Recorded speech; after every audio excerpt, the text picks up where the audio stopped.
The last time that I talked with you was after Justin Fields' first season, and you had a list of things that you would like to see him improve. After seeing him in year two as the every game starter, what did you see? I think his mental toughness has improved significantly. I think he got an opportunity to flash the elite athleticism that he has, and he has the arm talent. I mean, the skills are there. I still think sometimes he gets emotionally hijacked during the course of games. I still don't think he's completely wired to win a championship, but I also think he's extremely young. And I think he's shown enough to build around moving forward. I don't think the Chicago Bears should be looking at quarterback at number one because I don't think any of the available quarterbacks this year in the draft offer a better skill set than what Justin Fields has. How would you compare and contrast that wiring? When you say he's not wired yet to win a championship. Well, have you ever watched Joe Burrow or Patrick Mahomes play? Mm-hmm. Like, you always sense confidence no matter what's going on. They never they never wear their emotions outwardly. Like, you've never seen those guys play. And Josh Allen battles with this, the same thing Justin Fields battles with. I think when things aren't going well, he kind of, because he doesn't have the same fabric that Mahomes and Burrow have on his resume, I think he battles with it as well. So this is not something just exclusive to Justin. Perfect example, I was watching Bears Cowboys, and something happened. Fields scrambled or something, and he kind of got nonchalant, and it was a turnover, and he could have made the tackle. He didn't touch the guy down.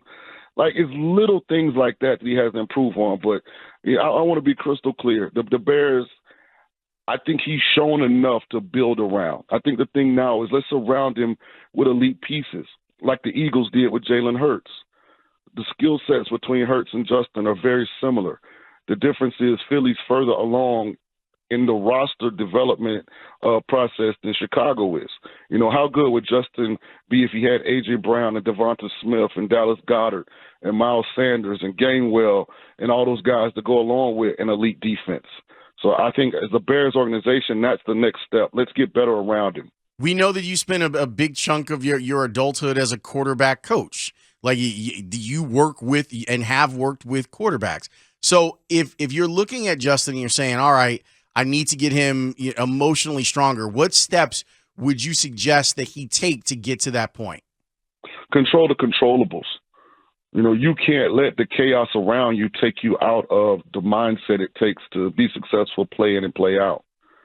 You know, I'd have a rule during the entire offseason. Every throw we make is going to be from in the pocket and in rhythm. I want to teach and develop him and have him gain confidence in being a system quarterback, then let our elite skill set make us great. But we have to get to the point where to be successful on the field, we got to make all our layups from the pocket. And I mean, that's when the pocket's clean, the pass protection is right, and guys are open, that we have the confidence and the consistency to hit them on a consistent basis. And you only develop that through muscle memory. So that would be my big deal with him during this offseason was I want it all to be from the pocket. And I don't want any boots called. I don't want any outside the pocket throws. I don't want any scrambles, Justin. I want everything to happen from right in the pocket. Is it fair to ask somebody to have that sort of outward confidence when all your receivers suck? Well, that plays a role in it, and that's why I tried. Now, hopefully it's coming off clear in how I'm saying it. Is why I put the context on it. You know, that they have to get better around him. But I also said control the controllables, right? Mm-hmm. Jalen Hurts last year, a lot of people were talking about Gardner Minshew should have been the answer in Philly. I mean, because of this season, people kind of forget that narrative.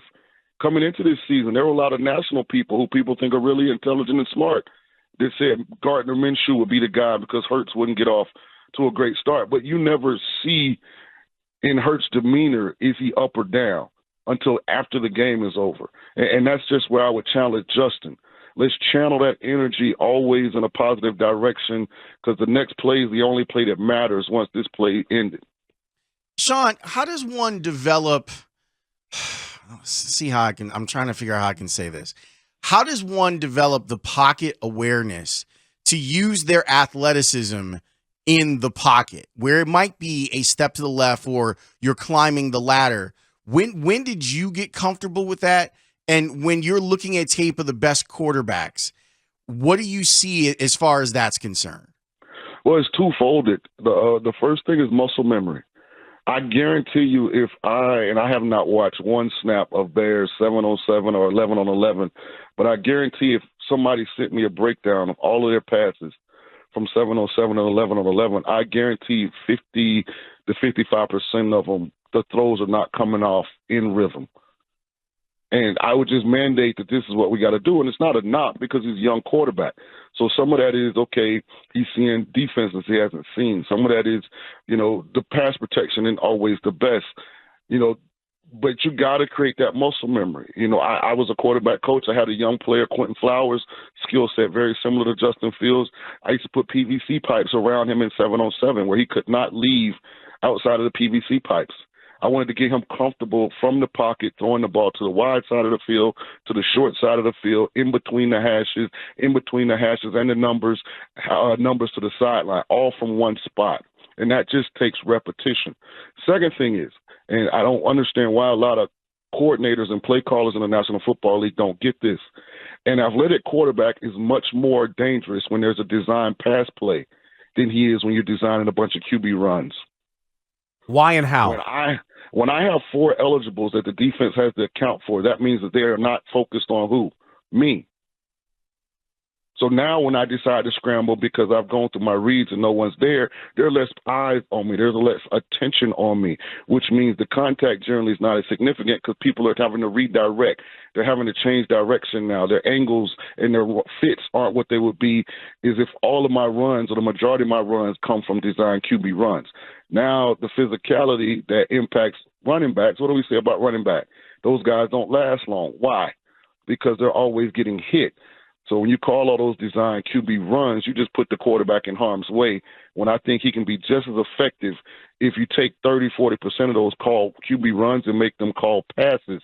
And if no one's there, now he uses his athleticism. How did your personal experience specifically inform your coaching? In that maybe things that came naturally to you that you don't have to think about as much, or things that you had to work hard to learn that you're probably better at teaching?